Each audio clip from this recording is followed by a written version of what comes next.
What's up, guys? Welcome into the TexAgs Rewind. We're brought to you by Specs, and we're outside the Rollo Insurance Studio. And today on the Rewind, we had OB and Nuno in the Go Hour, of course. Former Texas A&M running back Trey Carson stopped by, as well as former Texas A&M defensive back Armani Watts. And to cap it all off, our fearless leader, Billy Liucci. Check it out. And they do have a big game against Notre Dame. If you can be 3-0 after that game, that's going to get a lot of people's attention, start believing in that. Okay, so then I'll ask that, is it fair to believe that a team that returns so much production should improve?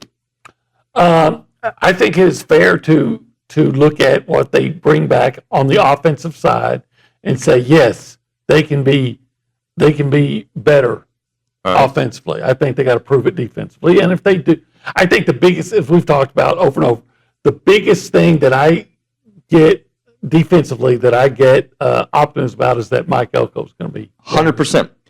So then I'm gonna kind of phrase it like this. I'm one of those that are giving Lane Kiffin the benefit of the doubt because he is such a good offensive coach that, you know what, I think their offense is going to be just fine at Ole Miss. Yes, I think it'll be a good offense. I don't think it'll be as good as it was last year. No, but I think it's going to be a good offense. Okay. So now, can we use that same rationale with a guy who has done it at A&M and done it beyond with Coach Elko? Yes. Okay. So he's got many of the same pieces or better on the defense, and he's pushing the buttons.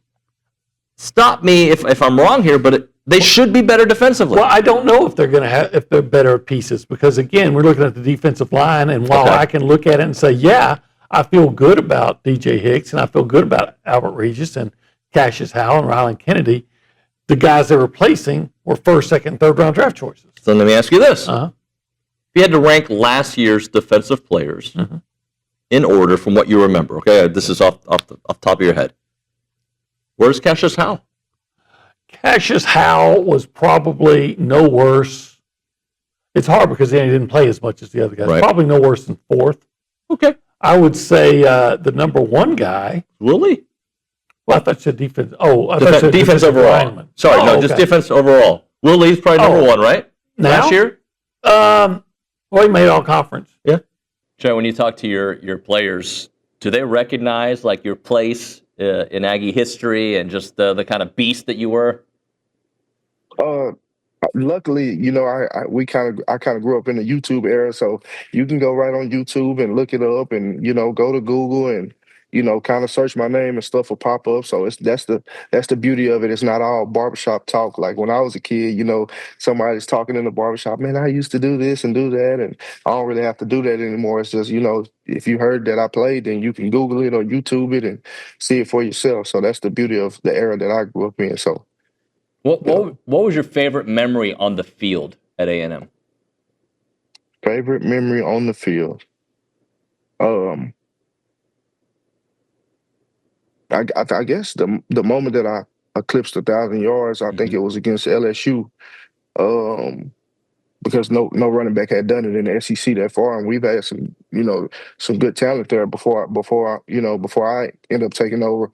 Manziel had been the only one, and he was a quarterback, and no other running back had did it. So that was a moment for me that, you know, coming from a small country town like Texarkana, and you come in a room full of guys from big cities, 5 stars, and to know that I was the first one to do it in the SEC, I guess that was my special moment at A&M to me.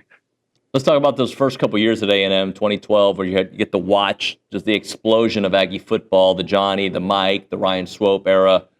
Just kind of talk about sitting and watching that and then being a part of the next version of it. And that was the hardest year of my life because I guess from the time you start playing football, you don't stop until you got to sit out or red shirt. So that was the hardest year of my life. But being a part of that, just being on scout team every day, pushing those guys, getting scout team player of the year, just working on my game and perfecting my craft against, you know, one of the top SEC teams, I feel like molded me for what I end up being. You know, being around Johnny, being around Mike and Christian Michael and Ben Molina and Brandon Williams and all those guys just pushing each other every day and competing every day at a high level kind of mold you to being what you end up being. So that was a special time. Who took you under their wing and like kind of taught you the way, if you will? I say it was a couple guys. Like Tracy is one of them. Devontae Harris, Edward Pope, a lot of the older guys that were there when I was there. Even coming back, Mike Evans, he would give guys hints, little things to think about, stuff he's seen in the league and how he attacked things, and just I feel like it was a whole bunch of guys that always come back or that was always there, just being a brother. To be honest, there's never really any bad apples in the locker room, like as far as teammates. So I feel like it was a real strong unit. So I'm getting ready for this interview. I'm looking at some of your numbers, and I'm reminded of like, oh, he did that. Oh my goodness. So what do you remember of that Ole Miss game in 2015? Where like I still think you're getting tackles in that game. Man, people bring that up to me all the time, and all I remember is sitting in that locker room after. It was just sick we lost. To be honest, I didn't know none of my stats until I believe at the interviews they was talking about it. So definitely a crazy stat game wise, but I think I would have walked out with a W for sure. Well, Mississippi's been a place that, both places, it's been hard to win, man. Man, back and forth. Got the cowbells, then you got the rebels over there. So it's Mississippi definitely. The SEC just tough, for sure tough. But yeah, it was crazy. We never get a win over there. How about that big interception against Tennessee in 2016? Tennessee? Yeah. Man, crazy. Still chills to this day. It was just wild. Really just like that play and the Arkansas play, just practice and film study.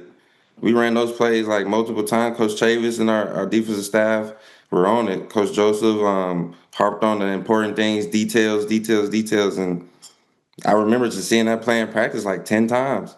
And I was like, whoa, they're running that. It's crazy at this moment.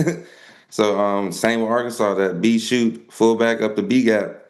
I was like, they running corner routes to wide the safety out, but I see the linebacker and the fullback running straight up the B gap. So just instincts, making a play and going to get the ball. I feel like I've spent a lot of time talking about number 7. Not just, I remember when he was a recruit, when they found him in Philly, and I said at that time, I think he was maybe a 3-star at the time, and you watch his tape, how dynamic he was, playing DB, catching the football as a wide receiver, just an athlete doing everything. And you're going, I said it even back then, if he was in Louisiana, he would be certainly a 4-star national top 100 contender with his tape and what he. And it wasn't, you have to factor in the competition up there. Mm-hmm. It's not like it is in Louisiana or Texas, but you just watch the athletic plays he was making and stuff. Chappelle's an NFL DB. Jimbo Fisher thought that when he was here from day one. Mike Elko thought that from day one when he recruited him. He thinks that now as a head coach. He said it many times. And he and all the guys that have coached him in the secondary feel the same way. He was a big part of their plans last year at that nickel spot. And you talk about Mike Elko and who he's had at nickel over the years. And when it started out, he was putting guys out there due to lack of roster depth when he first got here, and there were some important injuries at the position. He has turned some guys that had no hope of playing at the next level, and oftentimes were barely playing at A&M until they had to, and he's turned them into really effective nickel backs here. All right, y'all, make sure to like, comment, subscribe, and come back tomorrow. We'll see you on the next one.